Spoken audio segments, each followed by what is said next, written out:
Мандарин – один из самых узнаваемых ароматов в мире. И при этом один из самых недооцененных.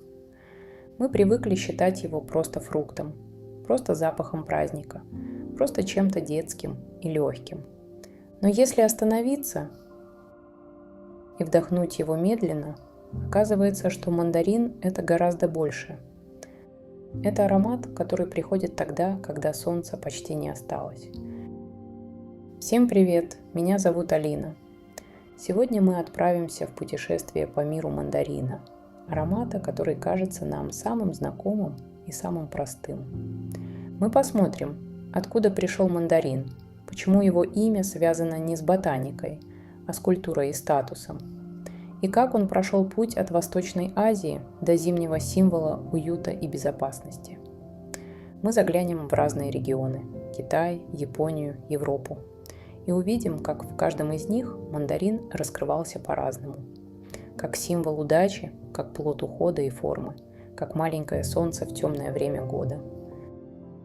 Поговорим о его аромате, о том, почему он действует так мягко на тело и нервную систему, как его используют в ароматерапии и парфюмерии. И почему иногда именно самые простые запахи оказываются самыми терапевтическими.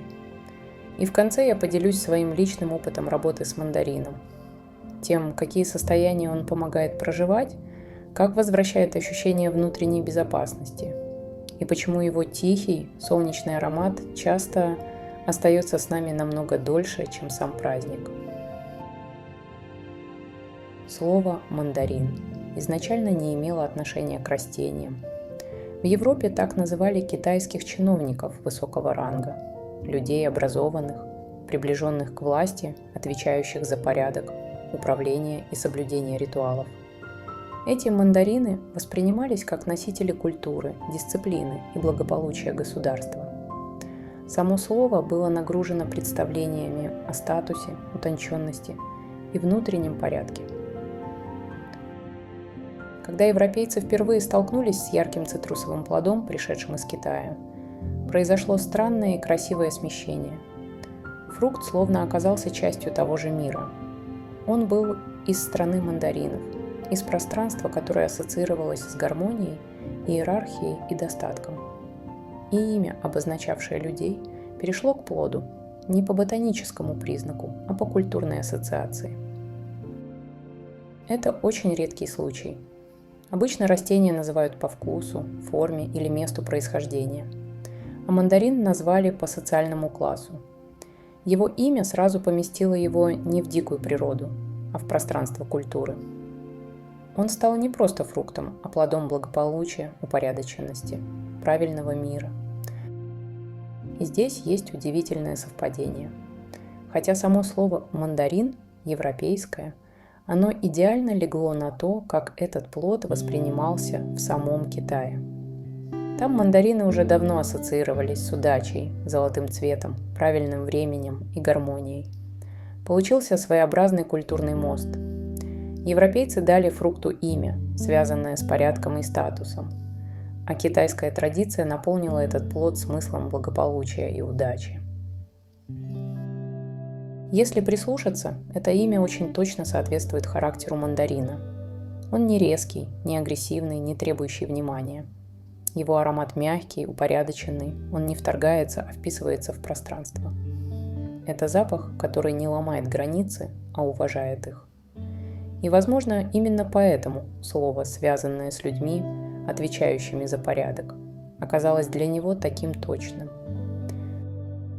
И вот теперь, понимая, что мандарин изначально был назван не как фрукт, а как носитель культурного смысла, мы можем перейти туда, где этот смысл начал формироваться по-настоящему – в Китае. В Китае мандарин никогда не был просто фруктом. Он изначально входил в пространство символов, тех, которые соединяют повседневную жизнь, тело и представление о правильном устройстве мира. Его цвет – теплый, золотисто-оранжевый – связывали с благополучием и достатком. Сам плод воспринимался как знак удачи, а дарение мандаринов на празднике означало пожелание изобилия и гармонии. Но что важно, в Китае символика мандарина никогда не была оторвана от тела. Это не абстрактный знак, а плод, который работает. В традиционной китайской медицине ключевую роль играет не столько мякоть, сколько кожура мандарина – чэн-пи. Высушенная мандариновая кожура использовалась веками как средство для регуляции пищеварения, движения ци и баланса в теле. Считалось, что она помогает при застое, вздутии, тяжести, кашле, ощущения слишком много. Внутри, будь то пища, эмоции или влажность. Это очень показательно.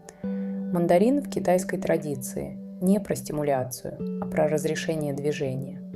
Он не толкает энергию, а мягко помогает ей течь. Именно поэтому чэн-пи входила в состав многих классических формул, направленных на восстановление внутреннего ритма. Кулинарный мандарин в Китае тоже использовался не только как десерт. Высушенную кожуру добавляли в блюда с уткой, свининой, в медленно тушеные соусы.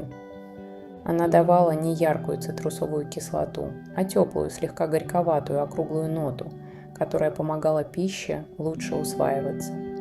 Вкус должен не возбуждать, а поддерживать баланс. Если смотреть на китайский слой целиком, мандарин здесь – это плод упорядоченности. Он про правильное время, правильное движение, правильное состояние тела. И именно из этого слоя вырастает его дальнейшая, более мягкая символика. В Японии мандарин, чаще всего микан или сацума, получил совершенно иной оттенок. Здесь он перестал быть символом удачи в активном социальном смысле и стал частью культуры формы, сезона и тишины. Сацума-мандарины выращивались с особой заботой. Японская традиция уделяла внимание не количеству, а качеству плода, его мягкости, тонкой кожуре, отсутствию резкой кислотности. Это был мандарин, который не должен был удивлять, а должен был быть уместным. В японском восприятии мандарин – это плод зимнего сезона, который едят медленно, дома, в тишине. Его часто ассоциируют с отдыхом, с моментом, когда тело согревается после холода. Это очень телесный, негромкий опыт. И здесь мандарин окончательно становится тем, что мы позже назовем ароматом безопасности. В медицине и быту мандарин и его кожура использовались мягко, как поддержка при простуде, как согревающий элемент, как часть сезонного питания, как поддержка естественного ритма тела. В Европу мандарин пришел гораздо позже и сначала воспринимался как экзотика. Его путь был связан с торговыми маршрутами, портами, дальними странами. Отсюда и имя танжерин, по порту Танжер, через который плоды попадали на европейские рынки. Здесь мандарин сначала был знаком редкости и роскоши. Он появлялся зимой, когда свежих фруктов почти не было, и уже поэтому воспринимался как нечто особенное. Постепенно он вошел и в кулинарию в виде цукатов, ликеров, настоек, сладких соусов. В отличие от Китая, в Европе его чаще связывали с удовольствием, чем с медициной. Но именно в Европе мандарин начал превращаться в аромат. В парфюмерии он стал верхней нотой, которая смягчает композицию, делает ее доступной, человеческой. Он не заявляет о себе громко, но создает ощущение света и открытости. И это очень точно продолжает его древнюю функцию – быть мостом между телом и состоянием. Есть растения, которые привязаны к пространству. Есть те, что привязаны к телу, а мандарин оказался привязан ко времени, к самому хрупкому моменту года – переходу. В Китае мандарин стал новогодним символом не случайно и не из-за вкуса. Здесь Новый год – это не просто дата, а момент перезапуска мира, обновления порядка, восстановления гармонии между человеком, семьей и небом. Мандарин идеально вписался в этот момент. Его цвет напоминал золото, благополучие, солнечную энергию. Пара мандаринов, подаренных на Новый год, означала удвоенную удачу. Их приносили в дома, ставили на алтари предков, дарили при визитах. как материальное пожелание благополучия в новом цикле. Важно, что это был тихий символ. Мандарин не требовал слов. Он просто лежал на столе, как знак того, что дом готов принять Новый год. Даже мандариновые деревца с плодами ставили в домах не ради украшения, а как образ непрерывного изобилия и правильного течения времени. Здесь мандарин – это плод, который встречает будущее спокойно. В Японии мандарин входит в новогодний ритуал еще более сдержанно. Его кладут на кагамимоти – рисовые лепешки, которые символизируют завершение старого года и начало нового. Этот жест почти незаметен, но очень глубок. Мандарин здесь не про удачу в активном смысле, а про непрерывность жизни, про то, что год сменяет год, поколение следует за поколением. И в этом нет драматизма. Это спокойный, достойный переход. Японский Новый год – это не шум, а пауза. И мандарин идеально подходит для этой паузы. Он согревает тело, но не возбуждает, поддерживает, но не толкает. Это мандарин, который помогает мягко войти в новый этап. В Европе мандарин долгое время был редким экзотическим фруктом. Он появлялся зимой, когда свежих плодов почти не было, и именно поэтому стал ассоциироваться с праздниками. Здесь он был знаком света в темное время года. Постепенно мандарины стали класть в рождественские и новогодние подарки, в носки для детей, ставить на праздничный стол. Они были маленьким чудом, чем-то ярким, ароматным, неожиданным среди холода и серости. Здесь мандарин стал символом утешения, не власти и не порядка, а заботы. Он говорил: «Ты не забыт, зима не навсегда». А вот здесь происходит, пожалуй, самый интересный сдвиг. В странах бывшего СССР мандарин стал не просто символом Нового года, он стал самим ощущением праздника. В условиях дефицита свежих фруктов зимой мандарины появлялись именно к Новому году. Их ждали. Их запах был знаком того, что праздник действительно наступает. Для детей мандарин был почти синонимом подарка. Для взрослых – знаком редкой доступности радости. И это сформировало очень глубокую телесную память. Запах мандарина здесь – это не идея и не символ, а сигнал нервной системе. Можно расслабиться, можно радоваться, можно быть ребенком. Поэтому до сих пор, даже спустя десятилетия, запах мандарина мгновенно переносит человека в состояние ожидания чуда.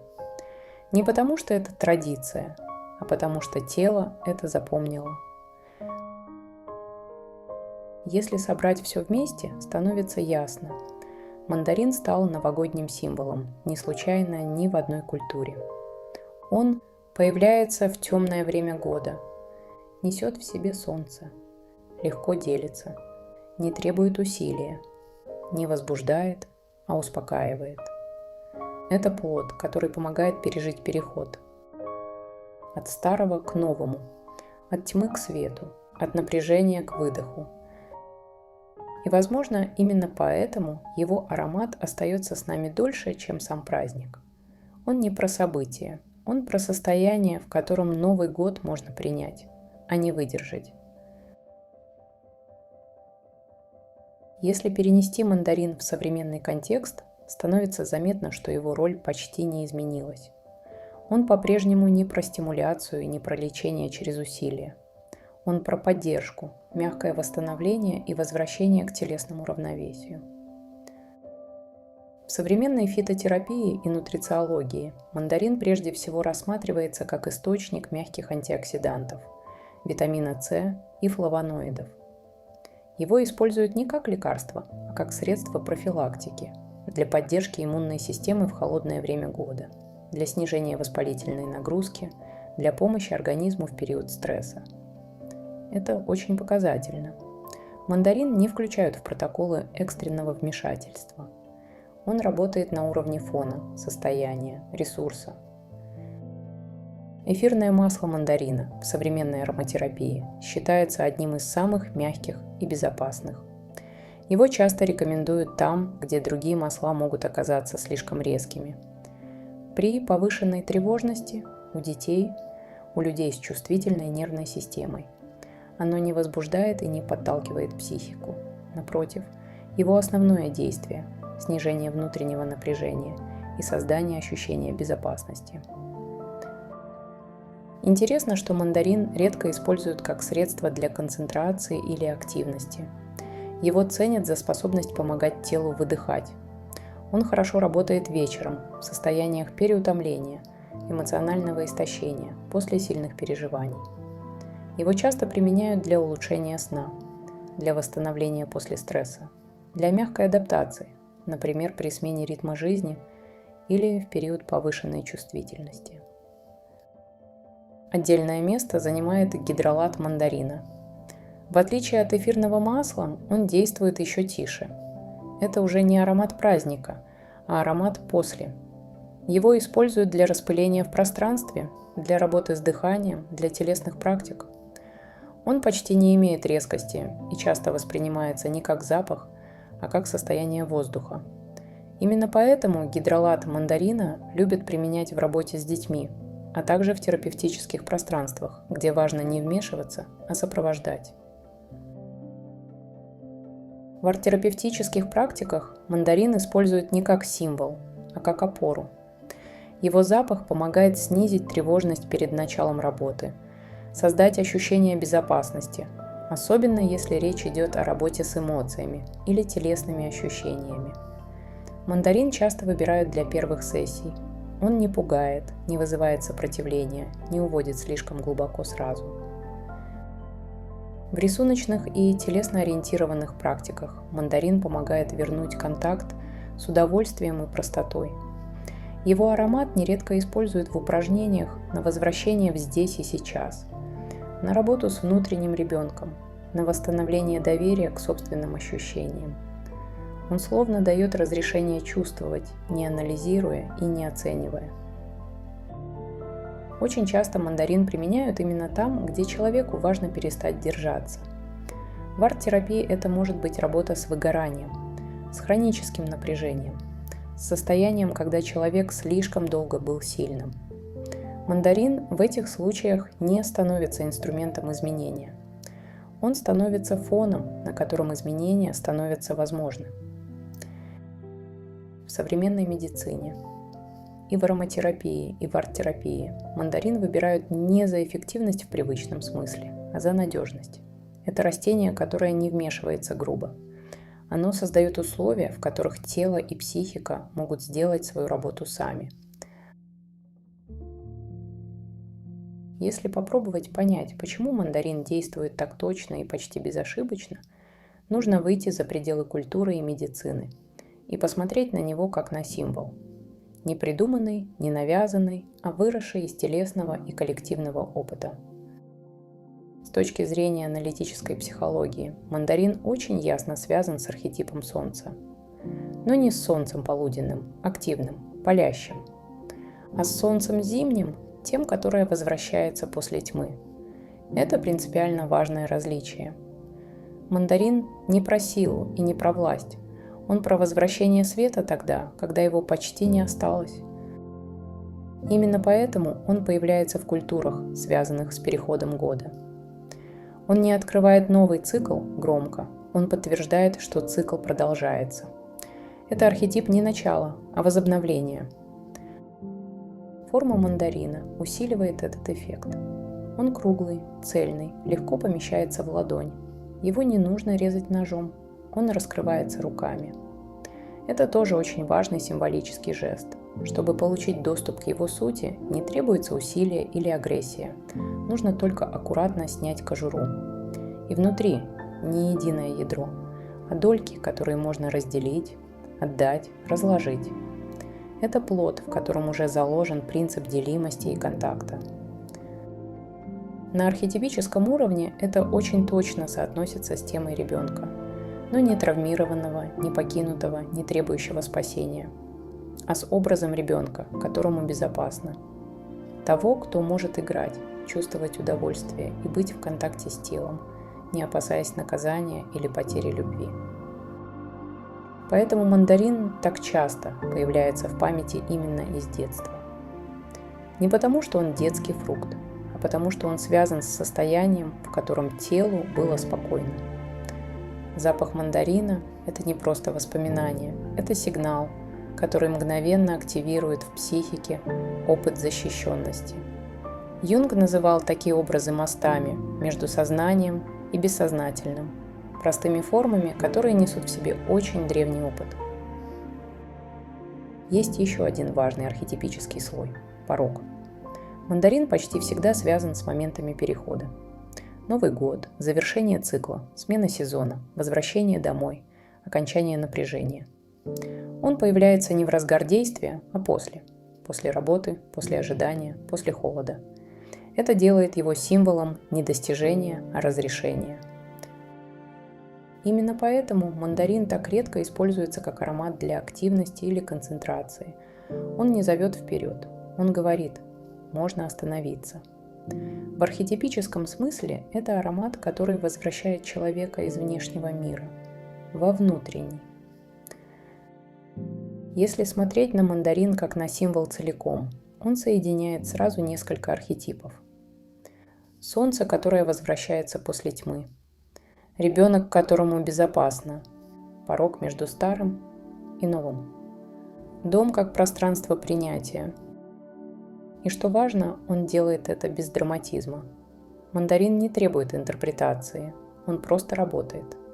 Именно поэтому его так любят использовать в терапевтических практиках. Он не активирует защиту, не вызывает сопротивления, не толкает в глубину раньше времени. В этом смысле мандарин – очень редкий архетипический образ. Он не трансформирует человека напрямую, он создает условия, в которых трансформация может случиться сама. И теперь, когда мы увидели мандарин как архетип, становится понятнее, почему в парфюмерии он почти никогда не солирует. Он не герой, он пространство, в которое герой может войти. В парфюмерии у мандарина очень особая судьба. Его знают все, используют часто, но почти никогда не выдвигают на первый план. И это не случайность, а очень точное попадание в его природу. Технический мандарин – это цитрус. И как большинство цитрусовых, он живет в верхних нотах. Его эфирное масло получают холодным прессованием кожуры. И оно дает яркий, солнечный, но при этом недолгий аккорд. Однако, в отличие от лимона или бергамота, мандарин звучит мягче, теплее и менее колко. Он не требует внимания, не обостряет восприятие, а как будто приглашает. Парфюмеры давно заметили эту особенность. Мандарин редко используют для того, чтобы заявить идею аромата. Зато его очень любят как вход, как первый жест композиции. Он снимает напряжение, делает аромат принимаемым телом, подготавливает восприятие к более сложным слоям. Недаром в профессиональной среде говорят, что мандарин делает аромат дружелюбным. Если посмотреть на классическую французскую школу, мандарин там появляется именно в этом качестве. В домах вроде Герлен его использовали как способ смягчить сложные цветочные и восточные композиции, придать им свет и телесность. Мандарин не спорил с другими нотами, а связывал их между собой, создавая ощущение цельности. Позже этот язык очень точно подхватил Эрмес. В их цитрусовых композициях мандарин звучит не как праздник, а как состояние спокойного комфорта. Он не кричит радость, а говорит: «Мне хорошо здесь». Это уже не внешний эффект, а внутренняя настройка. Важно понимать еще одну вещь. В парфюмерии почти никогда не используют дистиллированный мандарин. Используют именно прессованную эссенцию кожуры, ту, которая несет яркость и солнечность. А дистилляция, о которой мы говорили раньше, дает совсем другой язык. Более тихий, водный, почти терапевтический. Поэтому парфюмерный мандарин – это не тот же самый мандарин, с которым работают в ароматерапии. Это две разные роли одного растения. С точки зрения символизма, Парфюмерия очень точно считывает архетип мандарина. Он не герой и не центр композиции. Он – пространство входа. Он создает ощущение безопасности, в котором можно позволить себе пойти дальше. Древесные ноты, в смолы, в тени, в глубину. Именно поэтому мандарин так часто стоит рядом с амброй, сандалом, пачули, смолами. Он как мягкий свет у входа в сложный дом. И здесь мандарин неожиданно перекликается с тем, о чем мы говорили раньше. В психике он создает ощущение защищенности. В парфюмерии он делает то же самое, но уже на языке запахов. Он снижает сопротивление, смягчает контакт, дает разрешение чувствовать. Если собрать все вместе, становится ясно. Мандарин в парфюмерии используют не потому, что он красиво пахнет. Его используют потому, что он уместен. Потому что он знает свое место. И это редкое качество, как в ароматах, так и в жизни. И, возможно, именно поэтому мандарин так редко остается с нами, как отдельный аромат. Он не про то, чтобы быть главным. Он про то, чтобы создать пространство, в котором другие ноты и другие состояния могут раскрыться. Он не требует внимания, он остается фоном. И именно поэтому его так хорошо слышно. А теперь немного о моем личном опыте работы с мандарином. Эфирное масло красного мандарина «Италия». Оно резонирует с глубинными слоями бессознательного, где хранится информация о поврежденных ценностях, связанных с любовью, стремлением к познанию и внутреннему движению к миру. На этом уровне мандарин часто затрагивает темы утраченного или искаженного ощущения собственной ценности, сомнений в праве стремиться к любви, радости и интересу к жизни, раннего опыта, в котором импульс к добру, открытости и исследованию мира был прерван или не получил отклика. Мандарин мягко возвращает внимание к фундаментальному вопросу: есть ли во мне намерение быть в связи с собой, с другими, с жизнью, и нести в эту связь добро. Его действие не конфликтное и не разоблачающее. Он не вскрывает травму напрямую, а создает безопасное поле, в котором становится возможным снова почувствовать. Естественное стремление к контакту, интерес к познанию без вины, право на теплое, живое отношение к миру и людям. На глубинном уровне мандарин помогает восстановить доверие к самой идее связи, к тому, что любовь, познание и добро не обязательно ведут к утрате или боли. Он поддерживает переход от изолированного, защищенного существования к мягкому возвращению в человеческое поле. Эфирное масло желтого мандарина «Италия». Это масло резонирует с патологической информацией в бессознательном, связанной с искаженным переживанием ценности обладания. Это состояние, в котором желание получить, накопить или удержать что-то материальное становится самоцелью и перестает быть включенным в живую связь. На этом уровне мандарин затрагивает переживания, где материальное замещает контакт, и тепло. Обладание вытесняет способность делиться. Стремление иметь останавливает дальнейшее движение к любви, познанию и внутреннему росту. Здесь уместно говорить об архетипе ребенка, утраты доверия. Ребенка, который однажды столкнулся с опытом нехватки, небезопасности или разрыва связи, и потому начинает удерживать материальное как замену утраченного тепла. В этом состоянии вещь, объект или ресурс становится суррогатом связи, а делиться значит рисковать снова потерять. Желтый мандарин мягко подсвечивает этот внутренний конфликт. Он не обесценивает материальное, но возвращает ему изначальный смысл – быть частью обмена, а не изоляции.